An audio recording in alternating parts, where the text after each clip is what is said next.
Всем привет! Ну вот, спустя неделю после открытия бета-теста сезона мастерства, Blizzard объявляют о завершении первого этапа тестирования и переходят ко второму.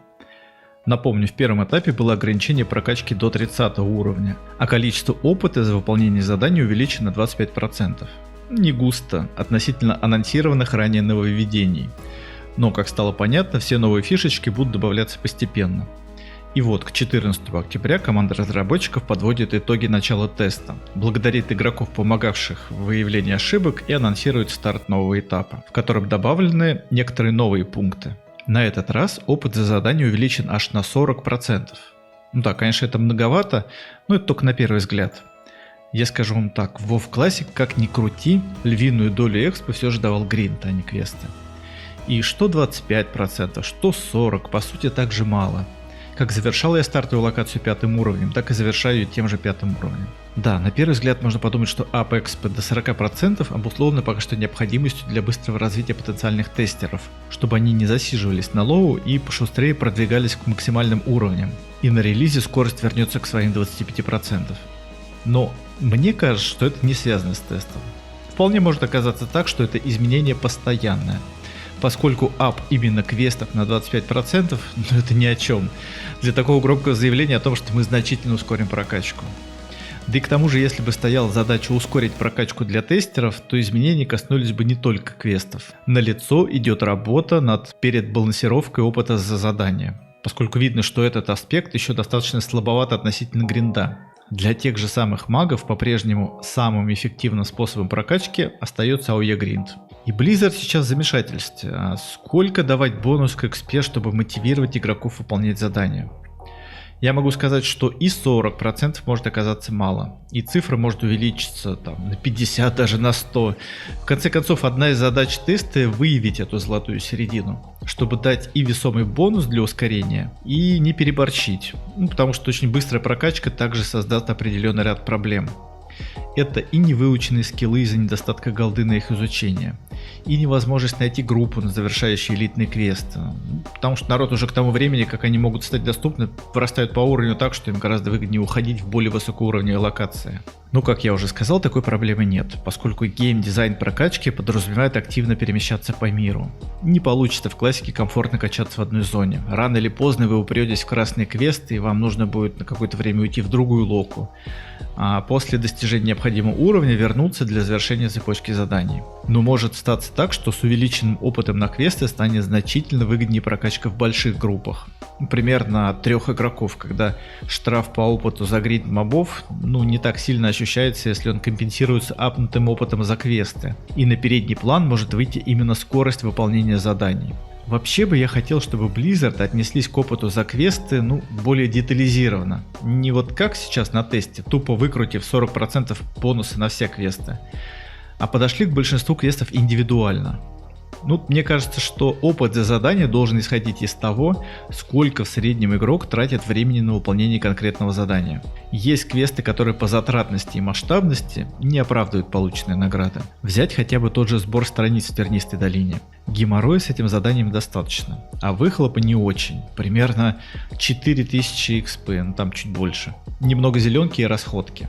Такое ощущение, что геймдизайнеры открутили опыт в пользу материальных наград. Что такое 4000 опыта, даже с бонусом 40% по сравнению с потерей времени на фарм этих страниц? Поиск игроков, с кем можно поменяться, затраты на покупку на аукционе. Это просто ничто. Гринд мобов даст профита раз в 5 больше. Вместе с увеличением опыта за задание на ПТР сезон мастерства добавлен PvP сервер, о котором мы поговорим после коротенького объявления от спонсора. Не было возможности поиграть в Battle for Azeroth на официальном сервере? Давно хотите попробовать этот аддон?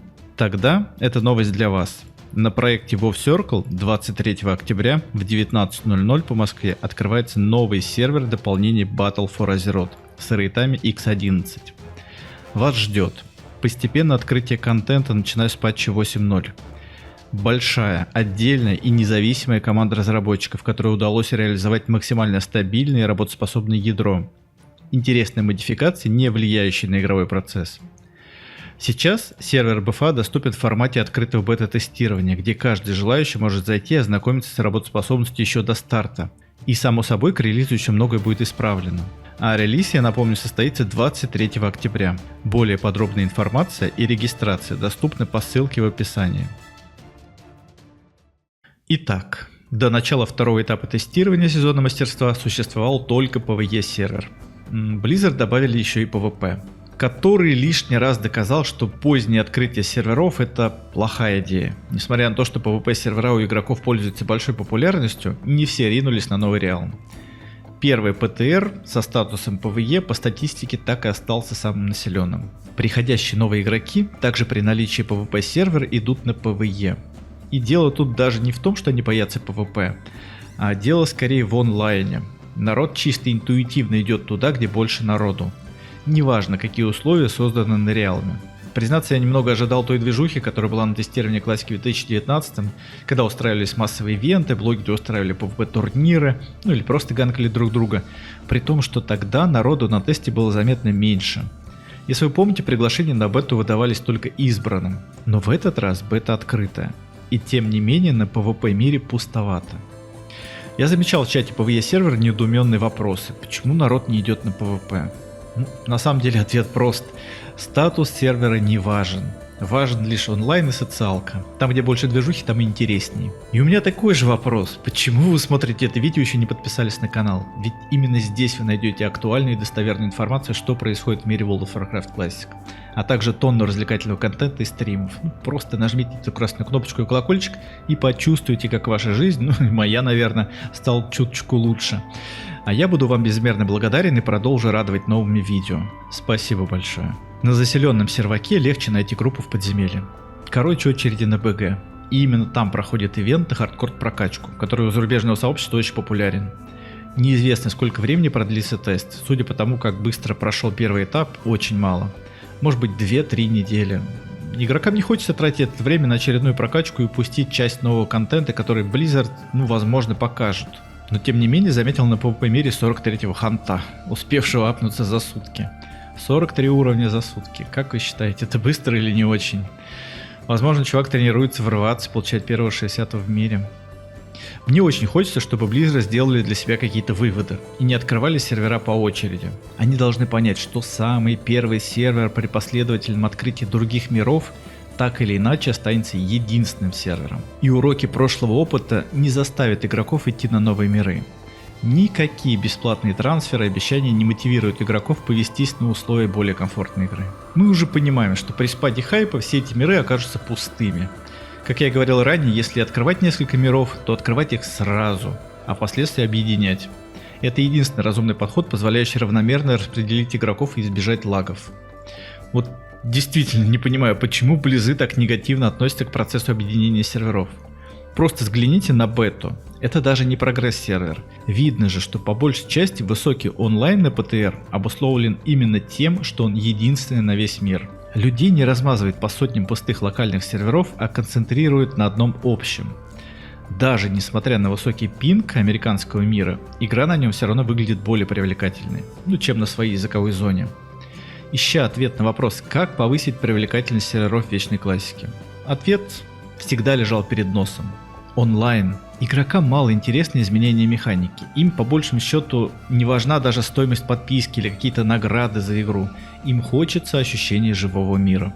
Неважно, что ты с этими игроками не всегда контактируешь, ты можешь общаться только со своими друзьями, но тебе все равно хочется видеть, как вокруг суетятся, бегают, прыгают другие игроки, что-то там фармят, крафтят, сражаются. И по такой же причине PvP неактивные игроки не идут на малонаселенные PvE миры. Да, им не нравится World PvP, они ощущают дискомфорт от ганков и гриффинга, но они будут все это терпеть ради большого онлайна, живой экономики и возможности найти себе подходящую гильдию. Сколько потенциальной аудитории Blizzard потеряли из-за этой бестолковой политики индивидуальности игровых миров. Я каждый день мониторю желание играть людей в классику, но все это разбивается об отсутствии онлайна. Самый первый, частый, единственный вопрос, который задается на стриме, это какой онлайн. И если он недостаточный, игрок уходит. А если приемлемый, остается, поднимая онлайн еще больше. Далее. Во втором этапе бета-тестирования сезона мастерства заработали камни призыва. Достаточно спорное нововведение, которое нашло своих сторонников и в то же время противников. В камнях призыва есть свои плюсы и минусы. Ну, плюс, естественно, в том, что вам не придется подолгу ждать замены, если по какой-то причине отвалился игрок из вашей группы. Ему не придется бежать через 3-9 земель в инст, когда группа в любом составе может спокойно выйти из инста и присуммонить игрока этим камнем, который, кстати, находится в 2 шагах от любого подземелья или рейда. Кроме этого, отпадает необходимость забивать сумки шардами перед каждым рейдом, чтобы быстрее всего присуммонить опоздавших. Ну, фармить шарды все равно придется, хотя бы ради хеллстоунов, но это уже значительно меньше геморроя. Казалось бы, что еще надо? Но не будем забывать, что мы играем в ролеплейную игру, и текущие изменения значительно понижают статус варлока. Чернокнижник теряет свою уникальность и ценность. Группа с локом была бы более комфортной для прохождения, давала какую-то стабильность и спокойствие при возникновении непредвиденных обстоятельств. Наличие варлока в пати давало группе какой-то элитный статус, если хотите. Теперь же чем могут похвастаться чернокнижники? Наличие соулстоуна и воскрешение погибшего хила? Ну, разве только этим. В остальном же он становится рядовым ДПС-классом без какой-то своей фишки. И это одна из потерявшихся особенностей классики, которая отличала это упрощенного современного World of Warcraft, что, несомненно, жирный минус. Теперь вот еще интересная новость. Дата-майнеры обнаружили в тестовой версии сезона мастерства отсылки к возможному появлению инструмента для поиска группы. Пока Blizzard официально не анонсировали это изменение, но факт того, что оно может появиться, есть. Неясно, в каком виде поиск подземелья будет присутствовать, но не обязательно, что он будет копировать концепт из Burning Crusade. Напомню, что в БК для поиска группы вполне достаточно отметить в интерфейсе ваше желание посетить данный инст, и лидер группы в окне поиска вас заметит и при необходимости пригласит. Тут не присутствует какая-то автоматизация, как было в Лич Кинге, где группа не только собиралась автоматом с танком и хилом, но и закидывала вас в подземелье. Кому-то все-таки придется ножками до инста добежать. Еще один возможный вариант инструмента поиска группы – это недоработанная и в дальнейшем заброшенная регистрация у инкипера в таверне. Если вы не в курсе, этот способ работает до сих пор на классических серверах, но им никто не пользуется по причине неадекватного подбора классов. Система может собрать группу из 5 ДД без хила и танка, в основном из тех, кто отметил свой NPC. Кроме того, в этом сборе игроков отсутствует определенность. Кто будет являться лидером группы, на кого ляжет ответственность в поиске недостающих ролей, так как лидер вешается рандомно. Скорее всего, такая группа развалится сразу после ее сбора. Согласитесь, любой сбор пати или рейда лежит в основном на мотивации лидера этот рейд пройти. А найдется ли в автоподборе кто-то, кто готов взять на себя ответственность на управление группой? Это вопрос. Но поглядим, что Blizzard приготовит на фреш-сервера сезон мастерства. И снизит ли подобная система нагрузку с чатов? Потеряют ли актуальность аддоны, позволяющие облегчать поиск группы?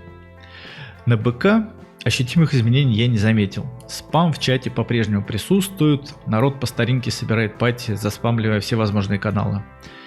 И вот если говорить о полезных изменениях, то вот вам еще одно предложение. Я до сих пор не понимаю, по какой причине оно не введено. Почему в общих каналах не стоит ограничение на количество отправленных сообщений в минуту? Это так разве сложно сделать? Проще банить людей по репортам за спам, вместо того, чтобы выполнить простые условия пользования общими чатами. LFG-система это, конечно, хорошо, но проблема спама состоит не только в отсутствии инструментов для поиска игроков, но и в невменяемости отдельных личностей, безответственно получающих доступ к серверным каналам. Хочу сказать, что Blizzard над удобством поиска игроков раздумали еще на альфе. Даже на предрелизном клиенте было какое-то подобие БКшной системы, только там она была более глобальной и шарилась на весь сервер. В окне поиска вы ставили галочку, что открыты для поиска группы, и лидер при сборе группы это учитывал. Если же вам это не интересно, галочка убиралась и вас не беспокоили. По какой-то причине этот концепт выпилили. Возможно, по причине работы над введением системы поиска через инкипера. В итоге же мы не увидели в работе обе эти схемы подбора игроков, которые потом уже Blizzard доделали в БК. То есть я хочу сказать, что LFG-система была нужна, ее хотели в классике. Но так как возврата к классическим серверам не планировалось, доделали ее уже в Burning Crusade и развивали от дополнения к дополнению. В целом сейчас на тесте довольно живо, именно на PvE реалме. Ежеминутно приходят новые игроки, и стартовые локации всегда заполнены. Даже несмотря на то, что он стартанул неделю назад. Народ качается, что-то там тестит, репортит баги. Даже я нашел один баг и его отрепортил. В таверне Золотоземья отсутствует анимация, когда биндишь камень у инкипера. Не знаю, баг это или, возможно, какое-то отставание из-за большого пинга, но, тем не менее, разработчики призвали писать обо всем, я и пишу. Часто встречаются трупики игроков, бросивших своих персонажей после смерти. Это, кстати, особенность этого ПТРа, связано это с огромным количеством тех, кто выполняет хардкор челлендж. После смерти бежать, воскрешаться нет никакого смысла, и они бросают своих персов и идут создавать нового. Если вам интересно, что это за челлендж, в прошлом видео по сезону мастерства я подробно об этом рассказывал, а также вы можете почитать на их сайте условия выполнения челленджа.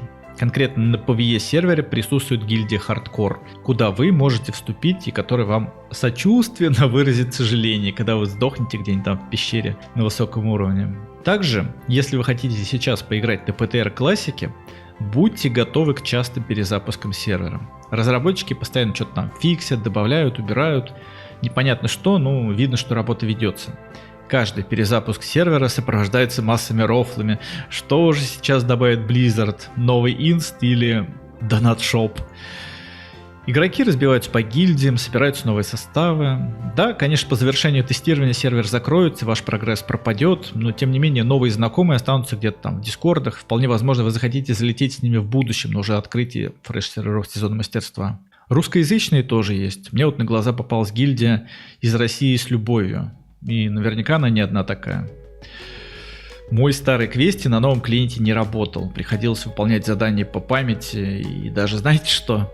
Читать условия квестов. Представляете, иногда, чтобы понять, что делать, аддон не обязательно. Просто не закрывайте окно квеста после взятия задания и уделите минутку на прочтение. Это работает. Самый частый вопрос в комментариях, как попасть на бета-тест. Поэтому вот вам последовательность действий. Создайте в личном кабинете Battle.net аккаунт для тестирования. Далее ждите, когда вам его одобрят. Как правило, это занимает немного времени, иногда прям сразу. После в лаунчере у вас появится возможность скачать клиент для PTR сервера, где вы сможете начать играть.